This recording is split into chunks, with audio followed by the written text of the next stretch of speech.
বাংলাদেশ জাতীয়তাবাদী দল ফ্রিওলিয়া ভেনেজুয়া Julia Monfalcone গরিজিয়া শাখা ইতালির আয়োজনে বাংলাদেশের ৫৩তম বিজয় দিবস উপলক্ষে দোয়া ও আলোচনা সভা অনুষ্ঠিত হয়েছে।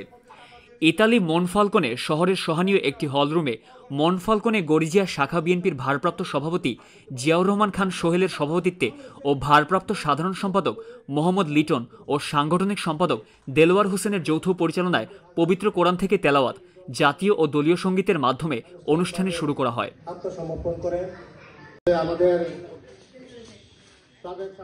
দলীয় সঙ্গীত পরিবেশন করেন সাগর ও শানুর দল। অনুষ্ঠানে প্রধান অতিথি হিসেবে উপস্থিত ছিলেন মনফালকনে গরিজিয়া শাখা বিএনপির প্রধান উপদেষ্টা ফরিদুল ইসলাম আনিস। বিশেষ অতিথি হিসেবে উপস্থিত ছিলেন মনফালকনে গরিজিয়া বিএনপির সাবেক প্রধান আহ্বায়ক ও বর্তমান উপদেষ্টা নুরুল আমিন খন্দকার ও উপদেষ্টা রকিব মোহাম্মদ ইলিয়াস। অতিথি হিসেবে আরও উপস্থিত ছিলেন ইদ্রিস হাওলাদার, ফরিদ আহমেদ, সিরাজুল হক, ভুইয়া টেনিস, শহীদুল্লাহ, ইসহাক মিয়া, রবিউল্লাহ, আতাউর রহমান, কামরুজ্জামান কামাল, সুহাগ মোল্লা প্রমুখ। উক্ত অনুষ্ঠানে স্বাগত বক্তব্য প্রদান করেন ভারপ্রাপ্ত সভাপতি জনাব মোহাম্মদ জিয়াউর রহমান খান সোহেল।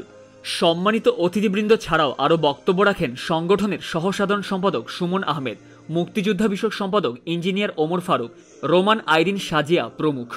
এ সময় আরও উপস্থিত ছিলেন সংগঠনের অন্যান্য সকল নেতৃবৃন্দ এবং যুবদলের সমর্থকবৃন্দ। মহান মুক্তিযুদ্ধে শহীদদের আত্মার মাগফিরাত কামনা করে এবং বহুদলীয় গণতন্ত্রের প্রবর্তক শহীদ রাষ্ট্রপতি জিয়াউর রহমান, আরাফাত রহমানের আত্মার মাগফিরাত ও দেশনেত্রী বেগম খালেদা জিয়া এবং দেশনায়ক তারেক রহমানের জন্য দীর্ঘায়ু ও সুস্বাস্থ্য কামনা করে বিশেষ দোয়া ও মোনাজাত বিতরণ করা হয়।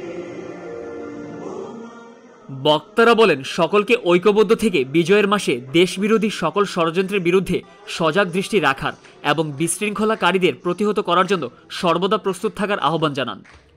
News desk, NL24।